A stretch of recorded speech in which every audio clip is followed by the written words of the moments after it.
cada una de ellas. A mí siempre me ha parecido engorroso este sistema, la clasificación morfológica, porque hay una clasificación morfológica y una fisiopatológica.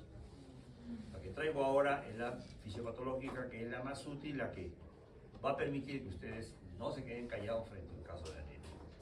Pero necesariamente debemos saber que hay otro tipo de anemia que ustedes la van a encontrar en los casos clínicos, donde van a tener que manejar ¿qué cosa? Una serie de números. A las justas uno se acuerda pues la cantidad de neutrófilos, la cantidad de hematíes, y encima tener que meterse el volumen globular medio, la concentración media de hemoglobina, el volumen corpuscular medio, etcétera, etcétera. Que como ven son cifras que inclusive hasta las unidades en las que están diseñadas son difíciles de retener, ¿no? Fentalitros, picogramos, básicamente ello, ¿no? Entonces, esta es una clasificación que la encuentran frecuentemente ustedes en los libros, que se la van a poner a la fuerza, digamos así, en hematología sobre todo. Pero para que sepan de qué se trata, ¿no? Gracias a estas cifras uno puede determinar si la anemia, por ejemplo, es de tipo microcítico o es macrocítico o es una normocítica. Y dentro de ellas tenemos variedades de tipos de anemia, ¿ya? Ok, lo dejo como alternativa, esto lo preguntan mucho en el ENAM, en los exámenes de fin de la carrera, ¿no? ¿Para qué? Para barajar todas estas cifras. Se supone que el alumno tiene que tener esto en la memoria, sí o sí.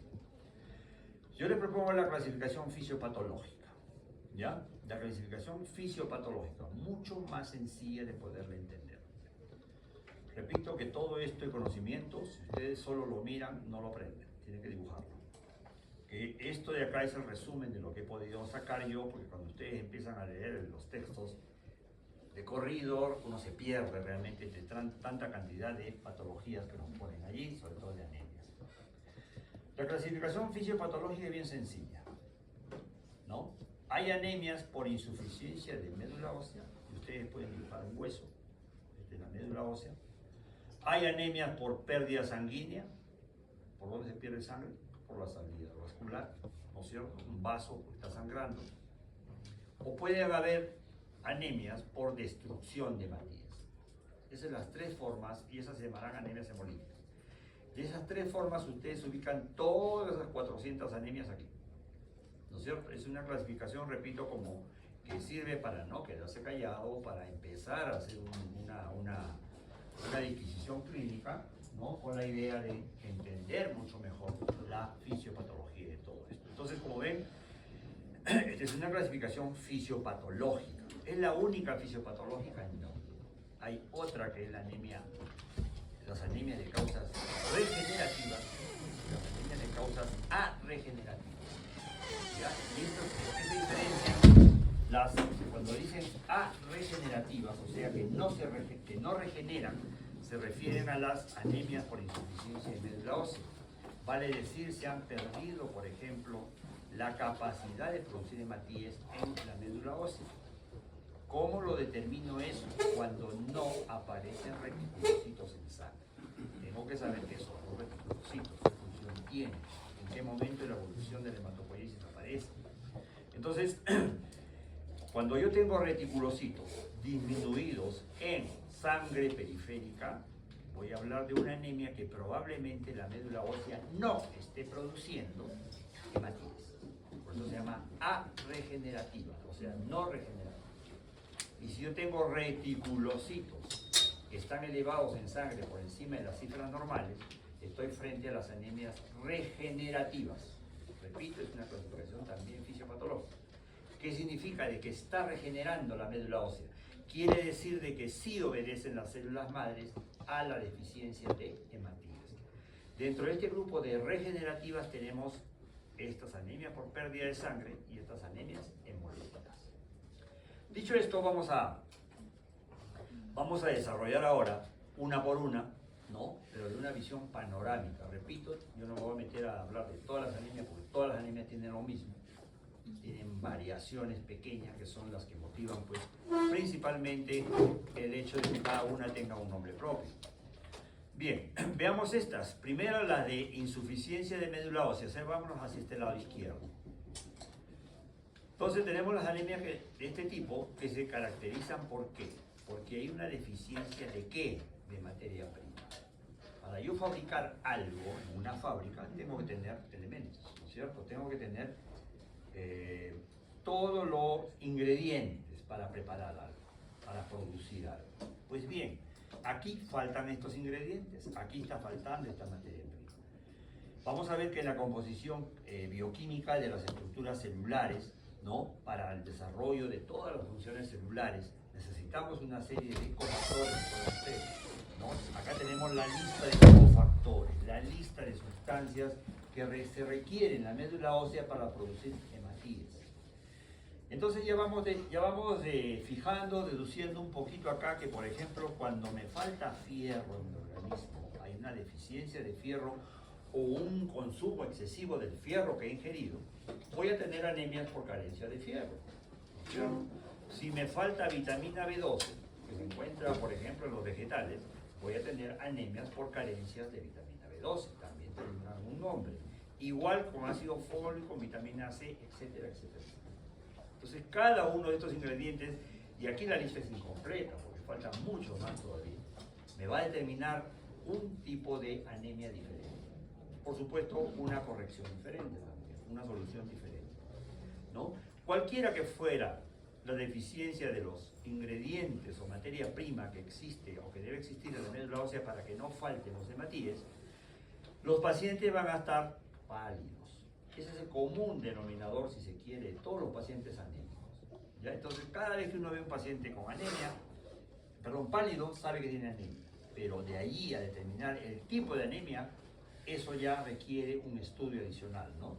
Por frecuencia, la ferropénica es la que más se va a ver realmente en la práctica médica, ¿no? Pero recuerden ustedes que aquí tenemos también deficiencia de otra serie de factores que van a determinar otros tipos de anemia, ¿no? Y aquí tenemos que cuando no existe una adecuada producción de hematíes en la médula ósea, vamos a tener las anemias que generan la deficiencia de estos nutrientes de diverso tipo, ¿no? Bien, veamos el otro tipo, por pérdida sanguínea. Aquí vemos un vaso donde está saliendo la sangre, está perdiéndose la sangre, es lógico, ¿verdad? Esta es una pérdida, será de tipo agudo, ¿verdad? Será de tipo agudo, ¿no es cierto? La sección de una vena, la sección de una arteria, eso implicará una anemia aguda. Pero también, sobre todo, son más frecuentes las anemias crónicas. Las anemias crónicas, aquellas que no vemos una pérdida, vamos a decir así, evidente de sangre. Sabemos que está pálido, pero no sabemos por dónde está perdiendo. No tiene un corte el paciente. Y el paciente empezó a bajar de peso, por ejemplo, y lo veo pálido. Cuando uno ve un señor de mediana edad, ¿no?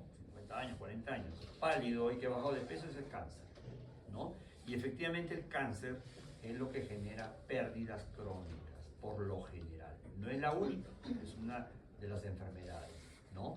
Donde se va perdiendo gota a gota prácticamente la sangre a través del crecimiento masivo, rápido, agresivo del cáncer. Entonces, los cánceres son un ejemplo clásico de pérdida crónica. Otro caso son las úlceras pépticas. Las úlceras pépticas, es decir, esas cavidades que se forman en la mucosa gástrica, producto de una serie de alteraciones, ¿no? Van a perder también crónicamente. Recuerden que debajo en la submucosa están los vasos que van penetrando hasta, ¿no? Para recibir realmente los nutrientes. Entonces, ello también puede generar este tipo de problemas, ¿no? Que tenemos ejemplo bastante clásico. Y ni que se diga el aguda, pues, ¿no? La aguda es cualquier sección de una estructura arterial, una estructura venosa. Y el tercer tipo, este merece un poquito más de atención, ¿no? En las anemias de tipo hemolíticas caracterizadas por, ¿qué cosa es esto? Una destrucción de hematíes, ¿verdad? Está estallando un hematíe en la circulación. Y es un hematíe que está formado, ¿eh? Entonces vamos a hacer el enfoque de la siguiente manera. Las anemias hemolíticas, perdón, los hematíes, sabemos que tienen, vamos a decir así, tienen hemoglobina en su interior. ¿Sí? Tienen hemoglobina en su interior. Tienen una serie de funciones que cumplir que lo hacen a través de enzimas, que son proteínas, ¿cierto? Lo hacen a través de enzimas, que para su actividad. Y también vamos a señalar que un hematíe tiene su membrana, ¿no es cierto? Tiene su composición bioquímica de membrana, como cualquier otra célula. Entonces, el enfoque es el siguiente. Ahí dice que las anemias hemolíticas se dividen en intracorpusculares, es decir, dentro del hematíe, o anemias hemolíticas generadas por problemas extracorpusculares. Eso es lo que me está diciendo. Repito, ustedes lo miran así, se lo pretenden aprender en memoria, no lo van a entender. Tienen que traducirlo prácticamente a lo que estoy haciendo acá. Pues bien, de las intracorpusculares, ustedes hicieron su dibujito acá, señalando la hemoglobina, las enzimas y la membrana. Vamos a tener que hay anemias por alteraciones de la hemoglobina, ¿no es cierto? Allí dice que tenemos la talasemia y la drepanocitosis. No, repito, no me voy a meter yo a desarrollar cada una de ellas. Cada una de ellas en qué se diferencia tiene sus particularidades que ustedes encuentran ahí en el tema del aula virtual por razón de tiempo. Bien, entonces hay anemias intracorpusculares producidas por alteraciones en la hemoglobina. Ejemplos: talasemia, drepanocitosis o sickle-cell-anemia o falciformismo, como también se le llama. Tenemos anemias por alteraciones de las enzimas, las enzimopatías, ¿no? La deficiencia en glucosa 6-fosfato deshidrogenasa. ¿Es la única? No, hay un montón, porque hay un montón de enzimas. Otra es la piruvatoquinasa, por ejemplo. Deficiencia de piruvatoquinasa. La más representativa es la que está ahí, el déficit de 6-fosfato deshidrogenasa. Glucosa, fosfato deshidrogenasa. Y el tercer tipo, que puede ser por una alteración de la membrana del hematíe. ¿Sí? Una alteración en la membrana del hematíe. Hemoglobinopatías, enzimopatías, membranopatías. Ejemplo de esta, por una alteración en la arquitectura de la pared que hace que se deforme el hematíe. Recuerden que es bicóncavo, ¿no es cierto? En este caso, cuando pierde alguna de las estructuras proteicas, anquilina, pectina, etcétera, va a transformarse en una estructura bicóncava en un globo, ¿no? Esto se llama esferocitosis. ¿Ya? Esferocitosis. Entonces, ya estamos configurando aquí, ¿no?, las anemias hemolíticas de causa intracorpuscular para que no se pierdan. Pero repito, lo tienen que hacer con gráfico. Lo tienen que hacer con un gráfico, ¿no? Asumiendo que hay una hemoglobina, hay enzimas y hay también ¿no?, proteínas que configuran la arquitectura de la pared. Y ahí tenemos los clásicos modelos o los clásicos ejemplos de las diferentes anemias que ustedes sí tienen que revisarlas. No vamos a entrar en detalle porque hablar de talasemia es hablar de la hemoglobina, por ejemplo. Saben ustedes que tiene cadenas alfa, cadenas beta, entonces habrá talasemia alfa, talasemia beta, y dependiendo del daño será menor, será mayor, etc. Entonces hay que hacer todo un cuadro, un mapa conceptual para poder entender mejor esto. Lo básico lo tienen en clase.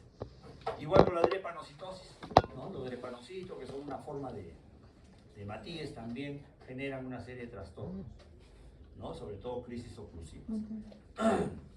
Y la esferocitosis, pues que pierde la forma debido a que hay alteraciones en algunas proteínas de la membrana, sobre todo. Bien, estas son las anemias hemolíticas, repito, intracorpusculares. ¿Cuáles son las extracorpusculares? Quiere decir que el problema viene de fuera, ¿no? El problema no está dentro del hematíe, sino está fuera. ¿De acuerdo? Ahí vamos a tener, por ejemplo, la hemoglobinuria paroxística nocturna. Hemoglobinuria, su nombre lo dice, paroxística nocturna, fácil de definir. ¿Qué va a haber entonces? Va a haber hemoglobina en orina en cantidad. Eso va a dar una coluria, ¿sí? Coluria se llama cuando la orina está muy cargada. Y como se han roto los hematíes, va a haber más hemoglobina que se libera. La hemoglobina es el pigmento, por lo tanto va a pigmentar la orina y eso se llama hemoglobinuria. ¿Por qué se llama paroxística? Porque ocurre por episodios, ¿no? Por episodios repetitivos, paroxística. ¿Y por qué se dice nocturna? Bueno, debe ser porque se presenta de noche, Sí, pues se presenta de noche cuando el sujeto duerme, hay acidosis respiratoria, cambios en la tensión de CO2 y oxígeno, y el hematíe revienta, el hematíe estalla. Entonces, por eso se llama así la HPN, ¿no? HPN o hemoglobinuria paroxística nocturna. Después dice infecciosa, de causa infecciosa. Si ustedes se acuerdan, los hematíes, ¿no?, son parasitados por los esquizoítos de la malaria. ¿Sí? ¿Se acuerdan? El micro, ¿no?, que necesita del hematíe para multiplicarse. Se multiplica en cantidad tal, ¿no?, que en algunos casos, dependiendo del tipo de malaria que tiene el paciente, el tipo de plasmodium que le picó al enfermo, ¿no?, va a reventar el hematíe cada 3 días, generando las famosas fiebres tercianas. Y hay otra variedad que revienta cada 4 días, la fiebre cuartana, ¿no? Así se explica el por qué tienen fiebre cada 3 días o fiebre cada 4 días. Lo que pasa es que se rompían los hematíes, liberaban todas sus sustancias con todos sus desechos de las estructuras vivas que se reproducían dentro del hematíe, y eso eran elementos pirógenos y generaba fiebre, con escalofríos y todo eso. Eso es externo, eso es una causa infecciosa. Es la única, no hay otras enfermedades más raras, como una bacteria de la garrapata también, la babesiosis, que necesita también vivir dentro del hematíe y también lo destruye. Bueno, la malaria entonces como elemento, como ejemplo de algo infeccioso, ¿no? ¿Eso es externo? Sí, pues, porque eso no está dentro del hematíe, ¿no? El hecho que el sujeto duerme y baja el CO2, eso está en la sangre, no está dentro del hematíe. ¿Ya? Bien. Y la causa mecánica, ¿a qué se refiere? Ustedes han escuchado que algunos sujetos que tienen problemas cardíacos hay que cambiarles de válvula, ¿no? Escucha que hay que cambiarle de válvula. ¿Qué es una válvula? Si este es el corazón, acá va a venir una estructura que parece una canastita, y acá viene una pelota, como si fuera una pelota esa de tenis, así, ¿no? Una valvulita. Este hecho de ser un elemento extraño, cada vez que la sangre pasa de la aurícula al ventrículo, ¿ya? Acá al ventrículo, sea en el lado derecho, sea en el lado izquierdo, dependiendo de la válvula, se van a destruir hematíes. Claro, pues son estrellados con la fuerza de la contracción auricular, son estrellados contra un objeto duro, se van a romper, ¿no? Se van a romper. De todas maneras, estos pacientes van a tener anemia a la larga por destrucción de hematíes. Eso es una causa mecánica, ¿ya? Generadora de anemias hemolíticas. El sujeto puede estar ictérico, ¿no? Puede estar ictérico. Lo que pasa es que está golpeando demasiado, los hematíes se están estrellando contra esas estructuras metálicas y de plástico que hacen que se pierdan los hematíes. Esas son formas mecánicas. Como ven, en ninguna de ellas hay intervención de anticuerpos. Por eso dice ahí, no inmunológico. No hay anticuerpos. No hay anticuerpos. Si no hay anticuerpos en esas tres, quiere decir que hay anemias que se generan por problemas de anticuerpos. ¿Recuerdan ustedes cuando el grupo B le transfunde al grupo O? ¿No es cierto? O le da una transfusión incompatible. El O es el dador universal. Pero si el B le va a dar al O, va a tener anticuerpos, por eso son incompatibles. ¿No es cierto? El O que está limpiecito, viene alguien y se posa un anticuerpo ahí. Y lógico, va a generarse una alteración y por eso se llama anemia hemolítica autoinmune. Que existe en otras patologías, en el lupus se ve esto, anemia hemolítica autoinmune, ¿no? Que también se forman anticuerpos contra algunas estructuras que se encuentran en la superficie del hematíe. Así, se le prende, genéticamente, recuerdan, las enfermedades autoinmunes tienen base genética, se le prende alguna proteína de las tantas que tiene el hematíe en su superficie y la destruye, ¿ya? Entonces, como ven ahí, pues tenemos acá de forma rápida y fácil el enfoque de las anemias hemolíticas para no perderlo. Ahora sí, ustedes tienen ahí en clase, revisen pues las talasemias, revisen la drepanocitosis, la deficiencia, etc. Amén de las anteriores que hemos visto, ¿no? Las anemias ferropénicas tienen todo su espectro, las anemias megaloblásticas igual, tienen sus diferencias, hay que saberlas, y que necesitamos obligatoriamente volver a recordar fisiología, necesariamente. Para poder explicar una anemia megaloblástica tengo que saber fisiología, si no estoy perdido. Bien. Estos son ejemplos de las anemias hemolíticas, lo mismo que acabamos de decir acá, diferentes otros tipos. Todas cursan con palidez. Solo las anemias hemolíticas cursan con ictericia y columna. ¿Ya? El sujeto tiene debilidad, tiene mareo, tiene todo lo que sea por falta de aporte de oxígeno a los tejidos. ¿Qué tejidos? Todos los tejidos necesitan oxígeno. Entonces todos los tejidos empiezan a disminuir sus funciones. ¿Sí? Y lógico, en la piel, ¿por qué aparece la anemia? Porque la sangre se redistribuye, ¿no es cierto? ¿Dónde es más importante la sangre? ¿En la piel o en los riñones o en el corazón? Los riñones y el corazón es más importante, por lo tanto la piel queda con menor cantidad de sangre, porque el organismo destina esa mayor cantidad, la va a destinar a los órganos más nobles. Entonces, hay una serie de situaciones que se aprecian en este tipo de anemias en general. Recuerden que entonces, cuando se destruye los hematíes, liberan pues gran cantidad, ¿no? Gran cantidad. Recuerden que la destrucción, cuando un hematíe se deforma, por ejemplo, un esferocito, una esferocitosis, o hay una alteración en la forma, como por ejemplo un drepanocito, ¿no? El hematíe se deforma, el vaso lo capta deformado y lo destruye. Si destruyen cantidad porque están enfermos esos hematíes, aumenta la cantidad de hemoglobina que se va a liberar, ¿no es cierto? Porque acá está. ¿Sí? Como todavía como esa destrucción ha ocurrido antes de que la sangre ingrese al hígado, es que realmente aparece ictericia, a predominio indirecto, porque todavía no se ha conjugado, no se conjuga dentro del hígado. Entonces tenemos que nosotros saber obligatoriamente, para hacer la práctica, les recomiendo, revisen el ciclo del hematíe, ¿no? Es decir, hablar del ciclo del hematíe es hablar del metabolismo de la bilirrubina, básicamente. ¿Ya? Porque la bilirrubina va a provenir de ahí, de los hematíes envejecidos. ¿Por qué aparece ictericia? Si aparece ictericia, ¿cuál es la explicación? Todo a la luz, repito, de fisiología. Si no, nos vamos a perder. De memoria no lo vamos a poder captar por qué el sujeto, de qué manera hace, ¿no? Recuerden que hay un circuito enterohepático allí de la bilirrubina para poder explicar la coluria sobre todo. Bien. ¿Qué clínica tiene? Como vemos acá, una paciente asténica, pálida, sin ganas de trabajar, ¿no? Que puede estar con cefalea, coilonitia también, que son alteraciones unguiales, son uñas en forma de cuchara, tiene allí una lengua fisurada, ¿no? Una lengua geográfica muchas veces, que traducen deficiencias de algún tipo de anemia, sobre todo de B12, ¿no?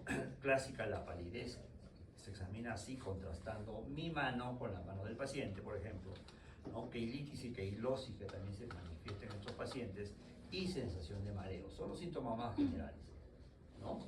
Que puede tener la ferropénica, la megaloblástica, cualquier otro tipo de anemia, aguda o crónica, ¿no? Entonces, ¿pero qué lo va a diferenciar?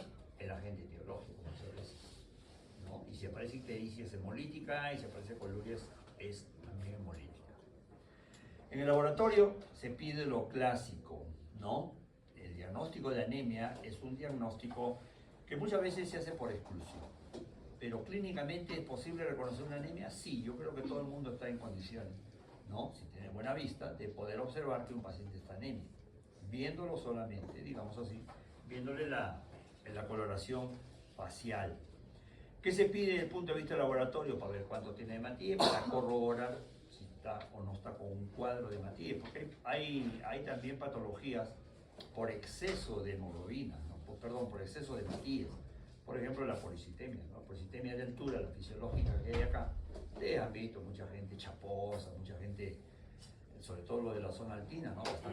Bastante colorados, ¿no? Pero existen otros sujetos que son morados, ¿no? Color morado. Esa es policitemia, por ejemplo, que puede llegar a ser la policitemia vera, que ya es una neoplasia de los hematíes.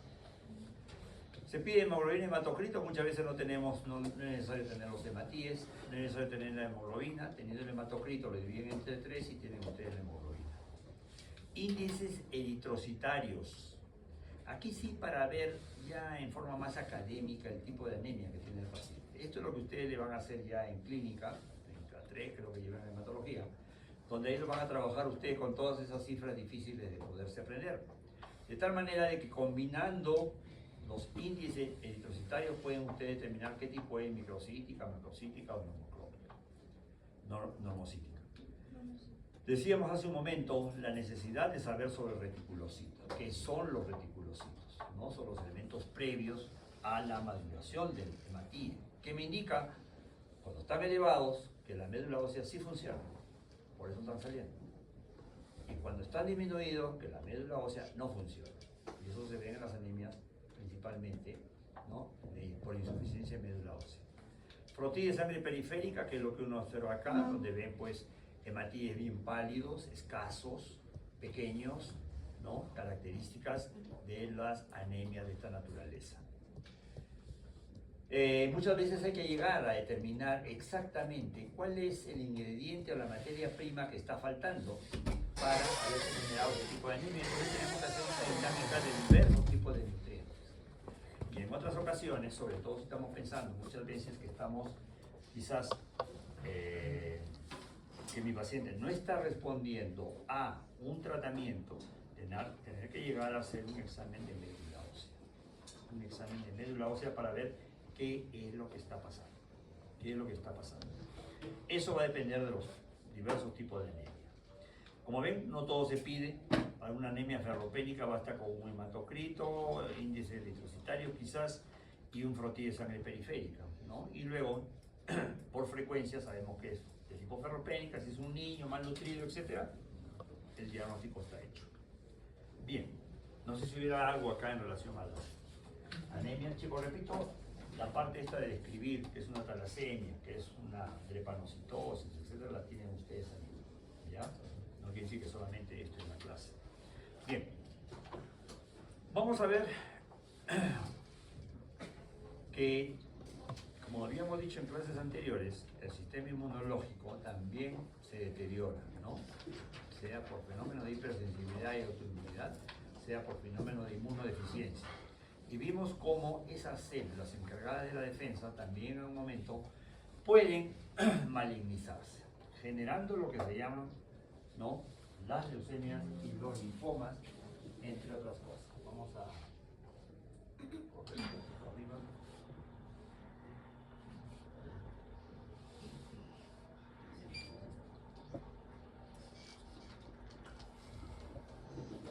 Para ver este cuadro que está acá en la pizarra, que ustedes ya lo conocen. De todas maneras nos es de ayuda para explicar lo siguiente. Bien.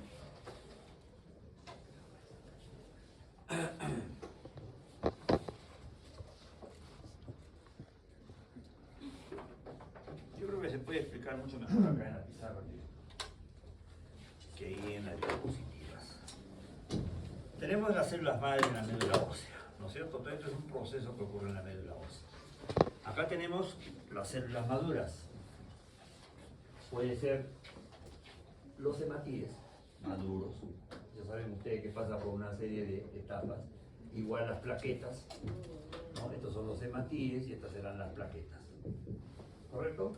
Hoy nos vamos a meter ya en este momento. Vamos a ver ahora lo que es leucemias. ¿Saben ustedes que la serie mieloide, daba, acá falta todavía una,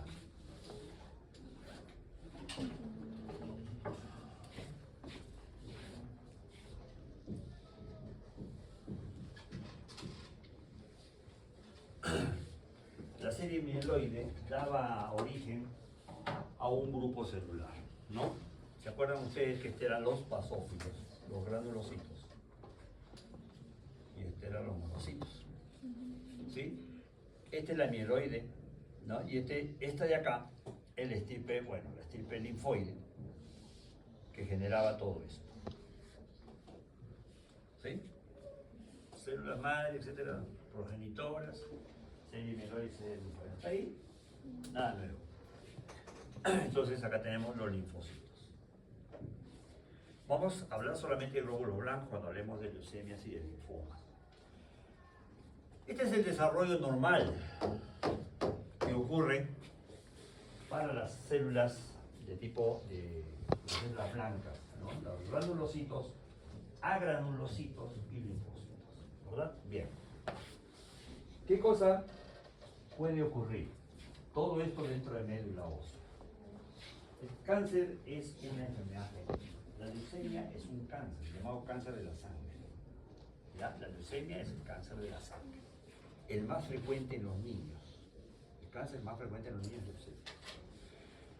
Por ahí, una falla genética, sabe que el cáncer, repito, es genético, una falla genética puede hacer que, por ejemplo, esta célula basófila, en algún momento, pierda todo control y empiece a proliferar en forma anormal. Puede ocurrir eso.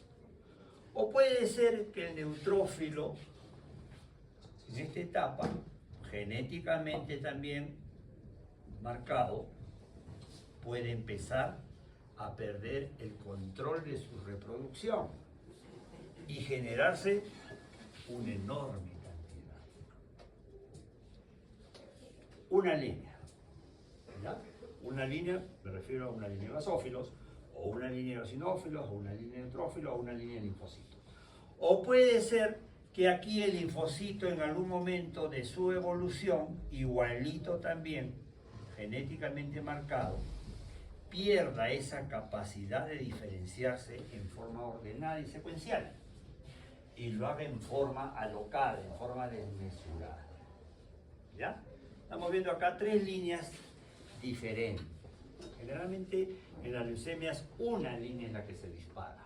Cuando digo se dispara quiere decir que se aloca y empieza a reproducirse. Médula ósea lo hace en tal magnitud esta reproducción que termina, vamos a decir así, vamos a hacer acá un hueso, por ejemplo, simplemente para graficar esto. Vamos a decir que dentro de la médula ósea tenemos el compartimento A, el compartimento B y el compartimento C. Estas células del compartimento B, por ejemplo, glóbulos blancos, crecen desmesuradamente. ¿Qué va a hacer con el compartimento A? Lo va a ahogar. Hay tal cantidad de células que prácticamente va a invadir los otros compartimentos. Todo dentro de médula ósea. Perfecto. ¿Qué cosa hacía el compartimento A que formaba hematíes? Formaba hematíes, pues. Correcto. ¿Qué cosa hacía el otro compartimento? Formaba plaquetas. ¿Qué cosa hace este compartimento que está creciendo exuberadamente? ¿Qué debería haber hecho de bien? Todo proteger nuestro sistema inmunológico, ¿recuerdan? Sistema inmunológico. Entonces, aquí aparece el cuadro clínico. Si invade el otro compartimento que producía hematíes, no va a haber hematíes. ¿Cómo se llama eso? Anemia.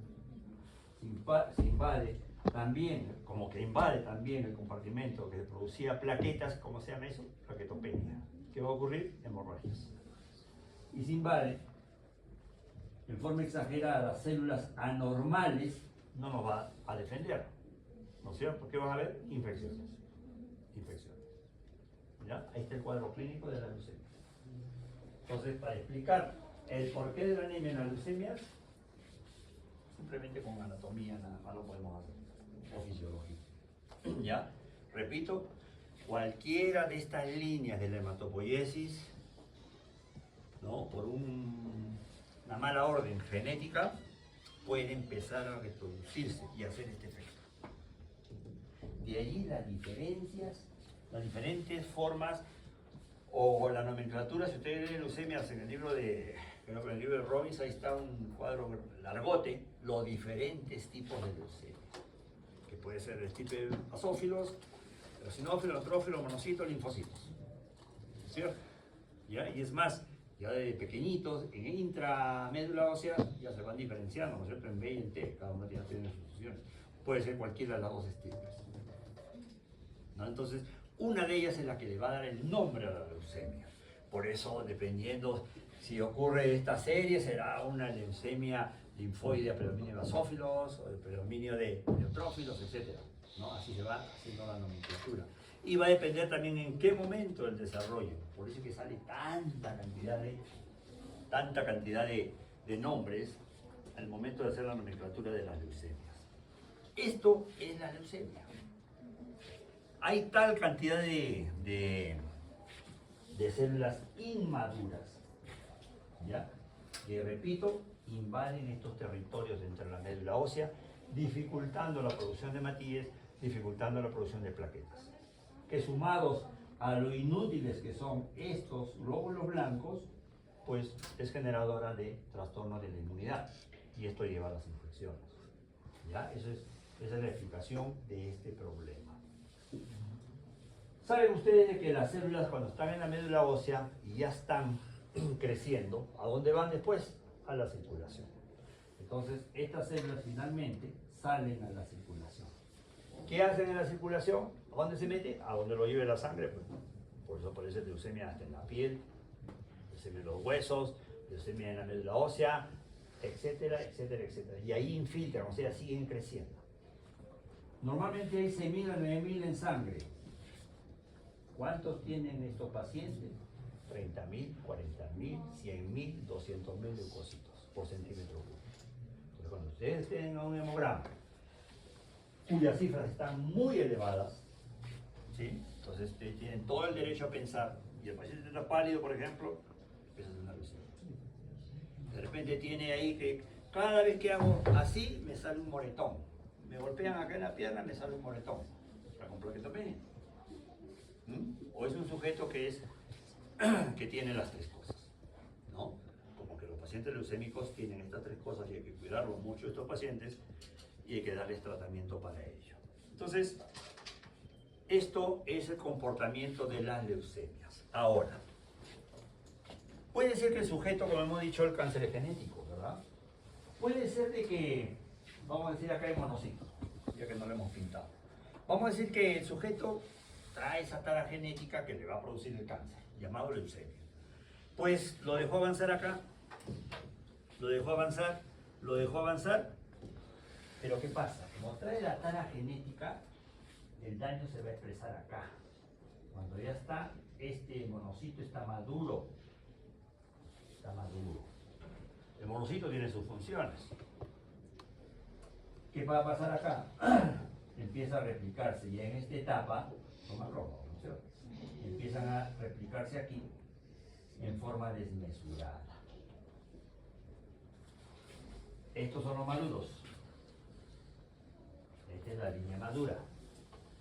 Cuando el cáncer, en este caso, cáncer de células blancas, ocurre en el periodo todavía que no han terminado de madurar, se llama aguda. Leucemia aguda. Repito, de aquí para allá, aguda. Cuando la proliferación exagerada, excesiva, ocurre una vez que se han diferenciado, o sea, una vez que han madurado, se llama crónica. ¿Quedó claro? Repito, te van a escuchar, leucemia linfática aguda, allá, una leucemia que aquí ha ocurrido el problema, antes de que madure, terminen de madurar, por eso se llama aguda. Y crónica, terminó de madurar, y una vez que era maduro, empezó a proliferar en forma exagerada. Tanto estas que se llaman blastos, estas células inmaduras se llaman blastos. Se aplica en las leucemias linfáticas agudas, ¿no? Leucemia mieloide aguda. Mieloide, ¿por qué? ¿Por qué esta es la serie mieloide? Por esto es la serie mieloide, esta es la serie linfoide. ¿No es cierto? Entonces, estos se llaman blastos. ¿Nosotros tenemos blastos en sangre? Normalmente sí. Un 5% de blastos están en médula ósea, que no son, y eso no quiere decir que tengamos leucemia, son células así, de ese tipo. y 1% más o menos normalmente circula en sangre periférica. Entonces, ¿para qué? Entonces, ¿para qué me sirve? Para saber, pues a veces el patólogo te reporta 15% de blastos. Ah, no, eso ya no es normal, es una leucemia. Es un niño, es una leucemia aguda, lo más frecuente. Leucemia linfática aguda en niños. Es una leucemia donde vemos acá una serie de células blancas maduras en cantidad. El patólogo ya reconoce cuando es un elemento es maduro y cuando es inmaduro, pues, ¿no? Entonces él es el que nos debe dar ese dato. Le dice, oye, estas células blancas son maduras y hay en cantidad. Ah, este es un problema crónico. Ejemplo clásico de leucemia mieloide crónica. ¿Ya? Repito, estos se llaman blastos. Blastos que no deben haber más del 1% en sangre. Por eso es necesario saber las cifras para poder actuar y poder determinar todo. ¿Preguntas acá antes de borrar esto? Bien. Vamos a continuar.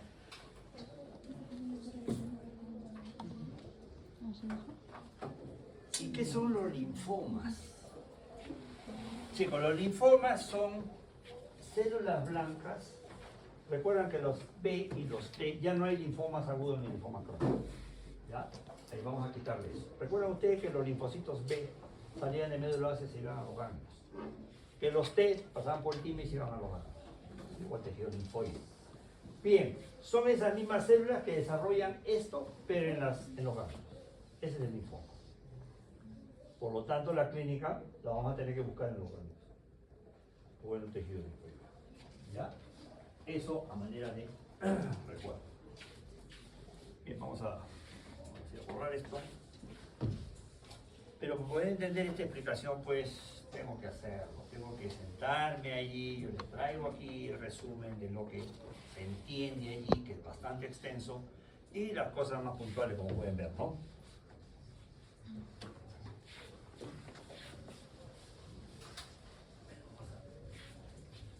Vamos a ver entonces algunas cosas pequeñas ya de lo que hemos dicho, simplemente para redondear los conceptos.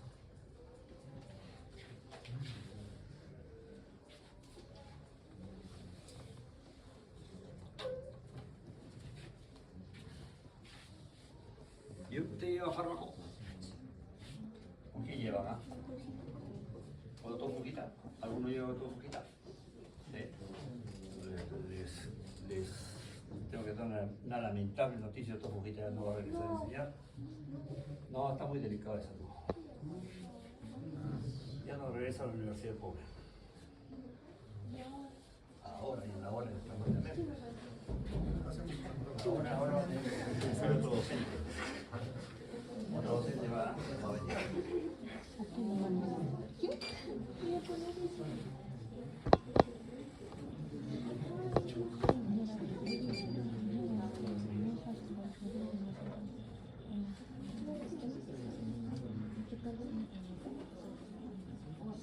Un grupo llevaba los jueves, con otro llevaba los viernes, ¿no?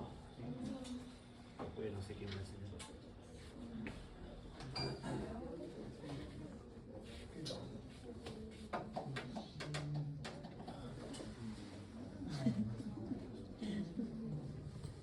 Ya, bien.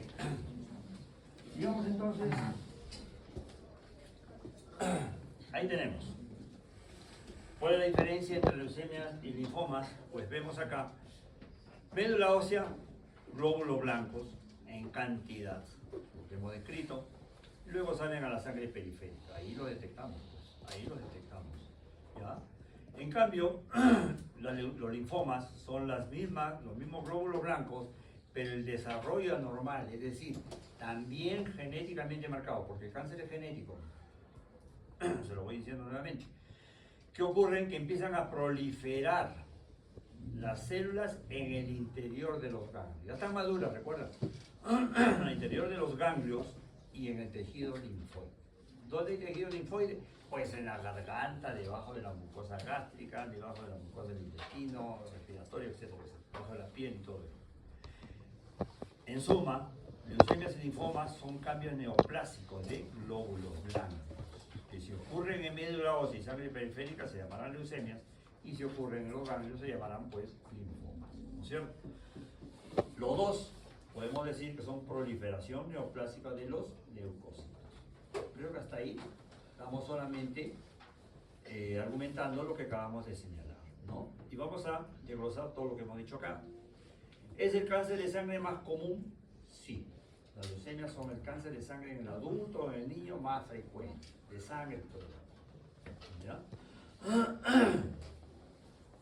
Porque hay de sangre, ¿qué otras hay? Policitemia vera, por ejemplo, que es una neoplasia maligna de los hematíes. ¿Qué otra hay? Hay, por ejemplo, mieloma múltiple, que son de otro tipo celulares, ¿no? que están también en sangre. ¿Qué otra cosa hay? De plaquetas, el exceso de plaquetas que te va a dar trombofilias, eso no es tan frecuente como son las leucemias, por ejemplo, ¿verdad? En relación a las otras que les he dicho. ¿Es una proliferación neoplásica de las células hematológicas? Claro que sí. Comúnmente afecta a una línea celular única, hemos dicho que pueden ser basófilos, eosinófilos, linfocitos, etc., ¿no?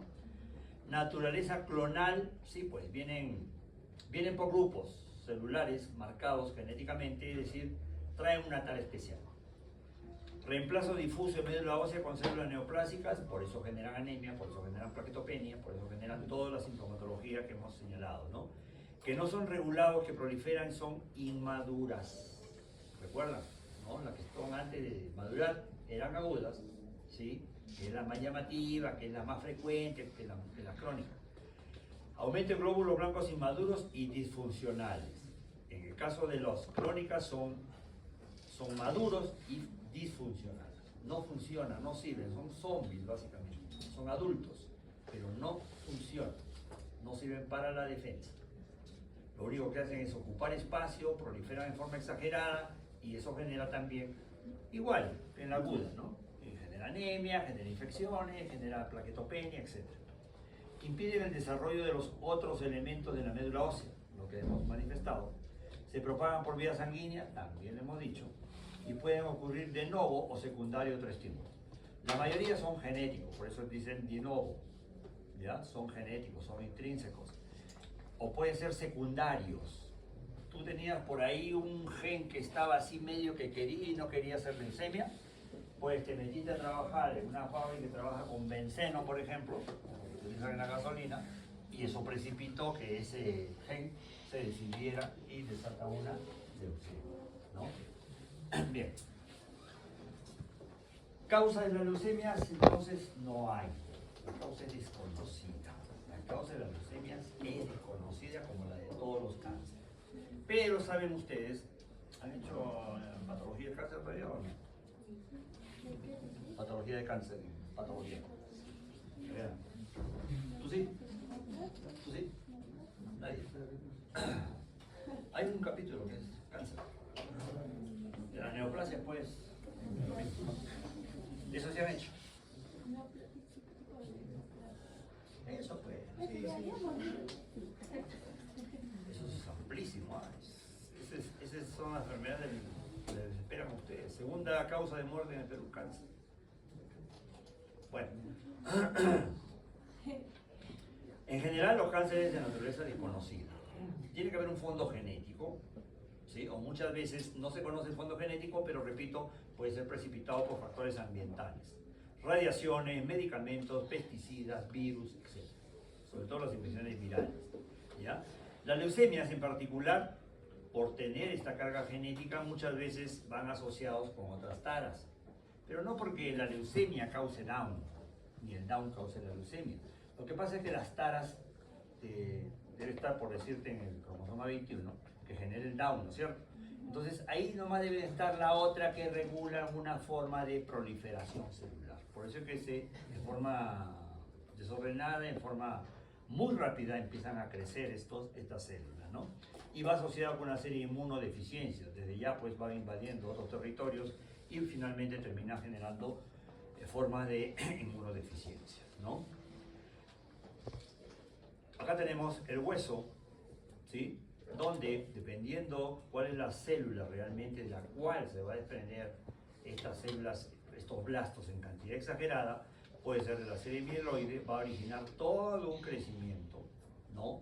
Que va a dar origen a la llamada leucemia mieloides, o puede ser por la serie linfoide y vamos a tener todo un gran grupo de leucemias linfoides, que son de varios tipos. La mieloide a su vez puede ser aguda o puede ser también crónica, ¿no? La leucemia linfoide puede ser aguda o puede ser crónica.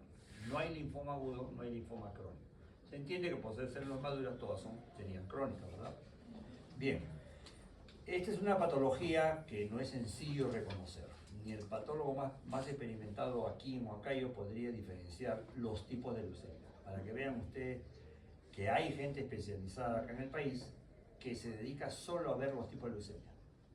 Solo se dedica a ver los tipos de leucemia, que son contados con las manos en Perú y que son generalmente consultores internacionales, porque es bien difícil poder diferenciar, ¿no?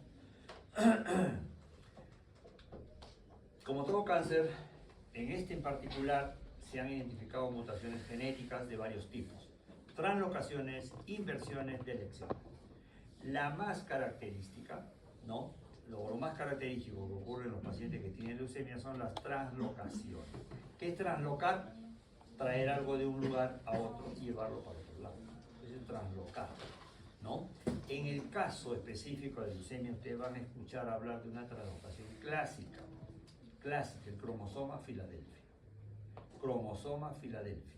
En el momento de la meiosis, donde se parte el uso, etcétera, que se va para un grupo, se va a otro grupo, en ese momento pueden ocurrir que en forma normal un gen de un cromosoma pase a formar parte, o un grupo de genes de un cromosoma pase a formar parte de otro cromosoma, y se intercambian porciones, el 9 con el 22, por ejemplo, que es característico del cromosoma Filadelfia y que se ve en las leucemias mieloides crónicas.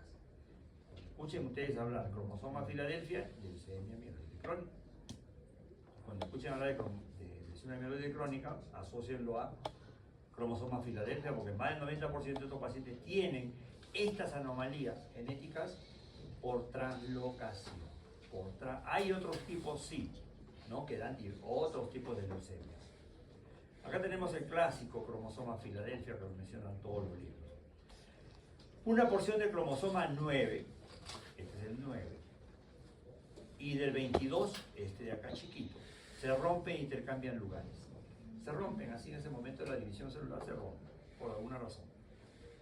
Si se genera, ¿no? Y se genera un grupo de genes, digamos así, en el cromosoma, en este caso en el cromosoma 22.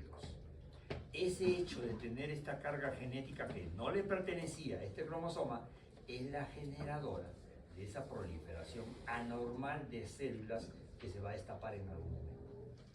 ¿Ya? Entonces, como ven acá, el 9 pierde una porción, la porción ABL, y va y se junta con una parte del cromosoma 22 que también pierde lo suyo y se lo añade al cromosoma 9, generándose un nuevo gen, el BCR-ABL, ¿no? Este grupo de genes es el que se encarga, repito, de esa proliferación exagerada, ¿no?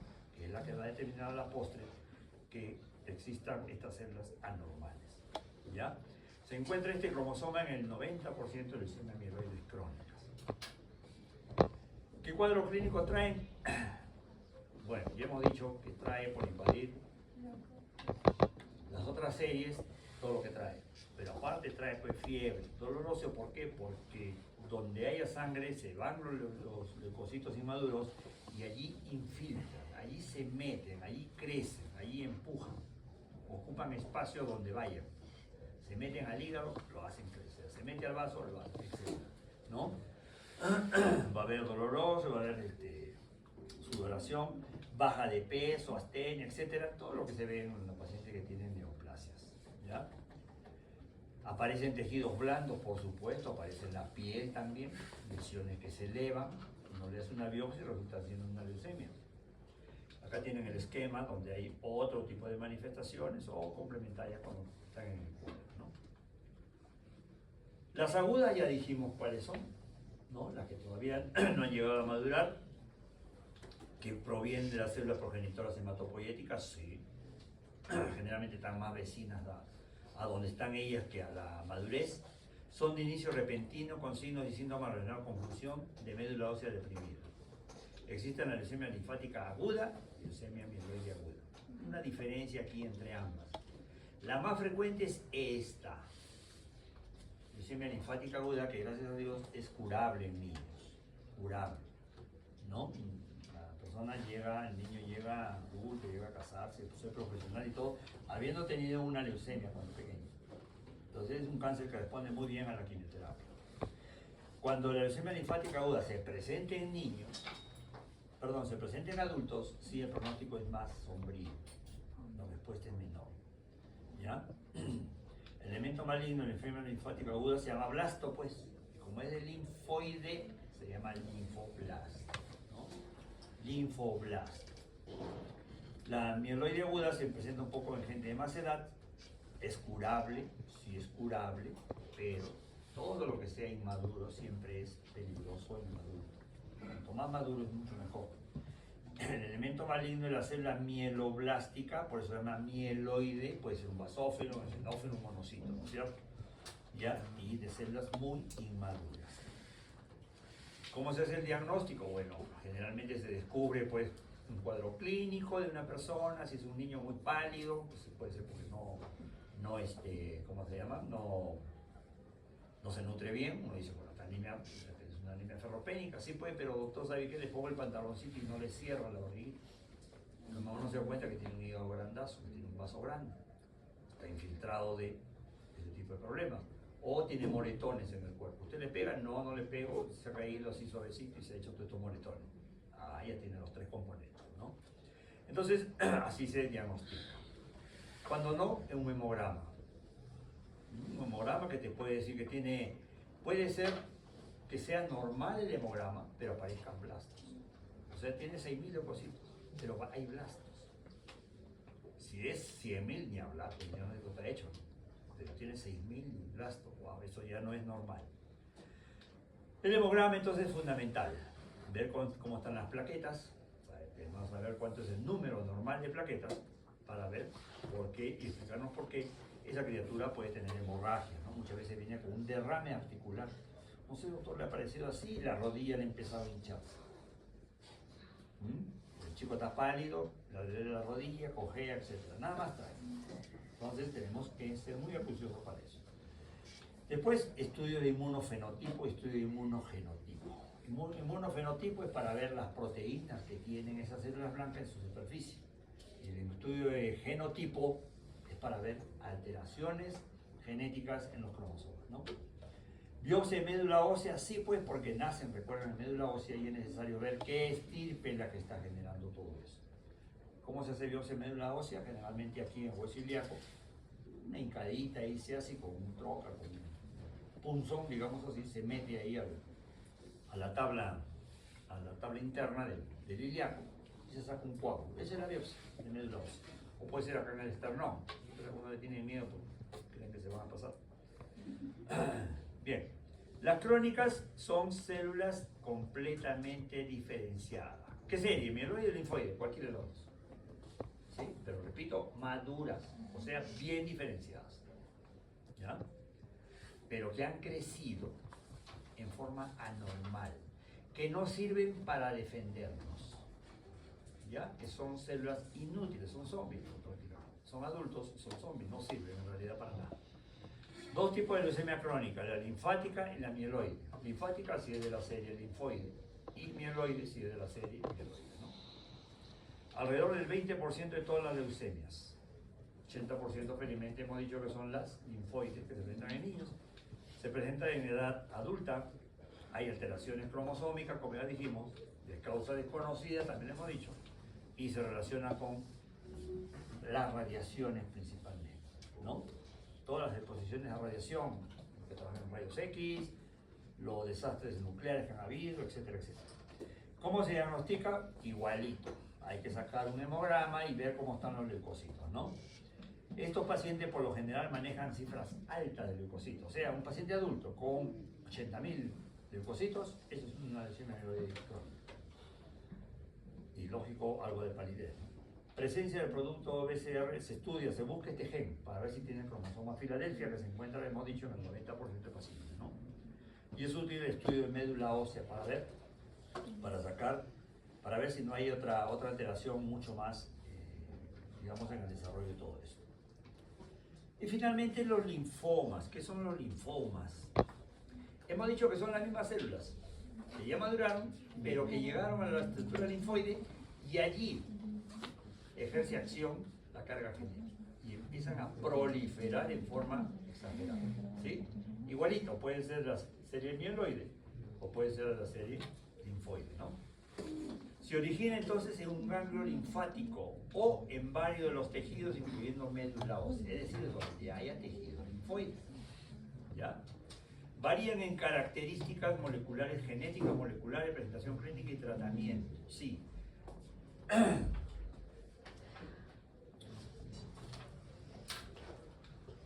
Entonces, los que nacen en ganglios se llaman linfoma de Hodgkin. Cuando el compromiso es ganglionar, ya saben cuál es la diferencia entre un ganglio y un nódulo. Un ganglio está encapsulado, tiene todo un territorio, mientras que un tejido linfoide hay en todas partes. La amígdala, la submucosa, debajo de la piel, etcétera, etcétera.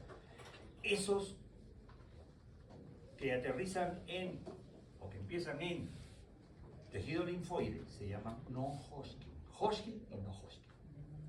Por eso dice, varían en características moleculares genéticas. Genéticamente ambos, pese a ser linfoma, pese a partir de un glóbulo blanco, pese en ambos a compartir la semejanza de ser linfoide o mieloide, pero tienen características moleculares genéticas diferentes, características clínicas diferentes y se tratan diferentes y el pronóstico es diferente. Los Hodgkin son menos agresivos, o sea, más benignos, ¿no?, que los no-Hodgkin. Desgraciadamente, los no-Hodgkin son más frecuentes que los Hodgkin. El Hodgkin se presenta en niños, el no-Hodgkin en adultos, en general. ¿Ya? Entonces, pero varían ambos. Los dos, repito, nacen de células blancas, de ganglios o de tejido linfoide. Los Hodgkin son los llamados nodales, nodo del ganglio, ¿verdad? Son los llamados nodales, y los no Hodgkin extranodales, que es el tejido linfoide, fuera de los ganglios. Son tumores sólidos hematológicos. ¿Cuál sería el líquido? La leucemia, ¿no es cierto? Porque la encuentras en sangre. Esto lo encuentras en ganglios, entonces ahí generan una masa, pues. ¿Ya? En un ganglio van a generar una masa. Ya se ha desconfigurado el... ¿Por qué se caracteriza? Hodgkin, miren, ustedes van a encontrar esta célula clásica, la célula de Rede-Stemmel, que es un linfocito B activado, ¿no?, con dos nucleolos prominentes, dos núcleos, que le da esa característica de ojos de búho. Muy característico, repito, de la enfermedad de Hodgkin. ¿Ya? La enfermedad de Hodgkin tiene como 5 variedades, las van a ver ustedes en patología si preguntan eso, y no todas ellas tienen este patrón con células Rede-Stemmel, ya la van a ver también. En cambio, miren, en no-Hodgkin no hay células de Rede-Stemmel, ¿ya? Es otro patrón mucho más agresivo que se presenta también, ¿sí? Ejemplo de enfermedad de Hodgkin, tenemos un adulto aquí debutando con una masa ganglionar. Generalmente empieza la masa ganglionar en el cuello, ¿ya? Todo ganglio mayor de 2 centímetros tiene que ser siempre estudiado, porque puede ser el inicio de una enfermedad de Hodgkin. Todo ganglio mayor de 2 centímetros que sale en el cuello, repito, tiene que ser estudiado. Sobre todo si el sujeto dice, yo no tenía esto y me apareció. No duelen, cursan con dolor cuando toman alcohol, por ejemplo, ¿ya? El paciente cursa con prurito, en una enfermedad avanzada, ¿no? Cuando tiene aquí, hay que pensar de que esta enfermedad ya avanzó, sigue un territorio de una forma ordenada, digamos así, de arriba hacia abajo, ¿ya? Un niño con una masa ganglionar aquí, bastante grande, que no duele, por eso la mamá lo lleva a veces cuando la cosa está un poquito más avanzada. A veces tan avanzada que lo que vamos a ver cuando le pedimos una placa es esto, ¿no? Todos los ganglios mediastinos ya están comprometidos. Claro, después de ahí seguía para acá, para la axila. Entonces puede debutar con este tipo de problemas, ¿no? Y también anemia. ¿Por qué anemia? Porque es una enfermedad consultiva crónica. Definitivamente esas células malignas están consumiendo mayor cantidad de oxígeno, tiene mayor cantidad de actividad metabólica y por lo tanto deja desprotegidas otras áreas.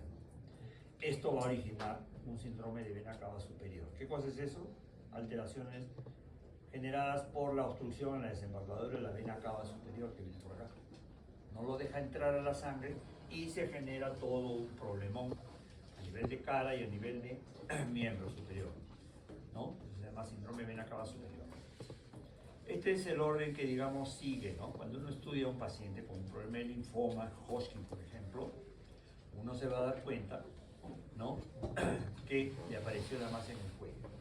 Tiene que estudiarlo de pie a cabeza. Cuando digo estudiarlo me refiero a que tiene que pedir tomografía de pie a cabeza. De tal manera que si solamente la enfermedad lo tiene acá, entonces calificamos, este es un estadio 1. Así decimos que esto se llama estadiaje. ¿Correcto? Este es el diafragma. Se toma como referencia el diafragma. ¿Para qué? Para seguir señalando lo siguiente. Un estadio 2 no es porque tenga dos grupos ganglionares, sino es así, en forma ordenada. Primero apareció en el cuello y luego apareció en la axila, ¿no? O en el tórax. Generalmente esta zona corresponde al estadio 2. Entonces, tiene dos grupos ganglionares. Le hice todo un estudio diagnóstico de arriba a abajo, los huesos están normales, el hígado no hay nada, etc. Estadio 3, como ven, ganglios en el cuello, ganglios en la axila, probablemente tenga enfermedad o no en mediastino, ¿ya? Pero ya pasó debajo del diafragma. Ese pasó debajo del diafragma lo califica como estadio 3. O a veces puede ser que solamente esté comprometido el hueso, o a veces el vaso, ¿no? Entonces se califica como estadio 3. Y estadio 4 cuando hay compromiso, sea de hueso o de hígado y vaso. ¿Ya? Entonces así se califica. ¿Para qué sirve esto? Para hablar de pronósticos, ¿no? Indudablemente que cuanto más temprano el pronóstico es mejor. Para saber si se le va a dar radioterapia o no. Acá no se le da radioterapia, acá se le da solamente quimioterapia, aquí radioterapia más quimioterapia, ¿no? Entonces, para eso sirve simplemente, no es con la idea de que ustedes aprendan los estadios de Ann Arbor, sino todavía está vigente, todavía parece útil, por eso es que lo traigo conmigo. Los non-Hodgkin, que hemos dicho que son los más frecuentes, que son los más agresivos, que se presentan en tejido linfoide, no tienen células de red estelar, ¿ya? No tienen células de red estelar. Son muy heterogéneas, claro, ya no sigue un orden, se presentan donde haya tejido linfoide. Pueden aparecer simultáneamente en varios sitios. La mayoría de ellos provienen de linfocitos B, ¿ya? Recuerden que las células blancas, los linfocitos B y T se van a los ganglios del tejido linfoide. Pues igualito ocurre aquí, ¿no? Que estas células pueden también crecer en forma desmesurada, pero la mayoría son linfocitos B. Miren, también difíciles de clasificarlos porque incluye más de 30 tipos diversos. Ya el especialista es quien observa esto, el oncólogo clínico es quien atiende a estos pacientes, ¿no? Y a eso nomás se dedica. ¿Participación ganglionar puede haber? Sí, puede haber participación ganglionar, así como hay participación nodular. Después de todo, recuerden que de los linfoides pasan a la sangre, ¿no es cierto? Entonces la sangre también ingresa a los ganglios, se puede llevar allí y allí crecer desmesuradamente, después de todo es su hábitat. Tenemos el linfoma Malta, clásico linfoma que aparece en el estómago, por ejemplo, debajo de la submucosa. Gran tumor. ¿Dónde nació? En la submucosa. ¿Qué es eso? Linfocito B, una forma no Hodgkin. Puede haber en la piel también, hemos dicho. Son 4 veces más frecuentes que los Hodgkin. Es de gente adulta, en cambio el Hodgkin es de gente de menor edad. ¿Ya? Generalmente predominan aquí lejos la histología de los linfomas difusos. Es clásico esta patología, la que presenta el paciente con SIDA. El paciente con SIDA presenta linfoma a células B difuso, muy agresivo, y también linfoma en el sistema nervioso central, cosa que no ocurre con otras enfermedades. Se atribuye en su origen de esta enfermedad al virus de Epstein-Barr, ¿no? Hemos visto linfoma de Burkitt, por ejemplo, característica. Este es un linfoma que predomina en gente en el África, niños en el África. La característica de este tumor es que tú lo ves crecer, tú lo dejas de ver 2 días y el tumor ha crecido. Cuando normalmente uno no tiene esa impresión cuando ve un tumor, no lo ve crecer si lo mira todos los días. Acá no, acá sí se ve que crece a diario. Es bastante agresivo. El H. pylori está asociado a este tipo de linfoma MALT, ¿no? Por eso que en el tratamiento de los linfomas MALT se incluye tratamiento para el linfoma pylori. Como ven, miren, en la boca, debajo de la mucosa tenemos tejido linfoide, sí, ahí pueden hacerlo. Pueden hacer en la piel, debajo de la piel, ¿no? Seguir un curso aberrante, un curso muy heterogéneo. De ahí, pues lógico, también se puede ir hologrando, claro que sí, se puede ir hologrando. Después todas las estructuras de cavidad oral tienen su territorio ganglionar en el cuello, ¿no? Una serie de sintomatología. Pero la característica es que no necesariamente puede aparecer en los ganglios del cuello cuando el tumor está acá en la cabeza, en cavidad oral. Puede aparecer, no sé, en la pierna, por ejemplo, un tumor como metástasis de esta patología, ¿no? ¿Cómo se trata? Igualito, hay que hacer un biopsia de un ganglio, a diferencia del otro, ¿no? El otro había que hacer un examen de sangre periférica y muchas veces detectaba en la leucemia, ¿no? Acá en el linfoma se diagnostica mediante la biopsia. Es necesario obtener tejido de ahí. Médula ósea, tomografía, gamografías, etc. ¿Con qué se trata? Quimio, radiocirugía, combinaciones generalmente, porque ya les he dicho, es grave, puede todo, ¿no? Todo tipo de problemas. Bueno, creo que es la última. ¿Hubiera alguna pregunta? En clase tiene un poquito más amplio, pero este de acá les acabo de ir prácticamente, así que revísenlo por favor.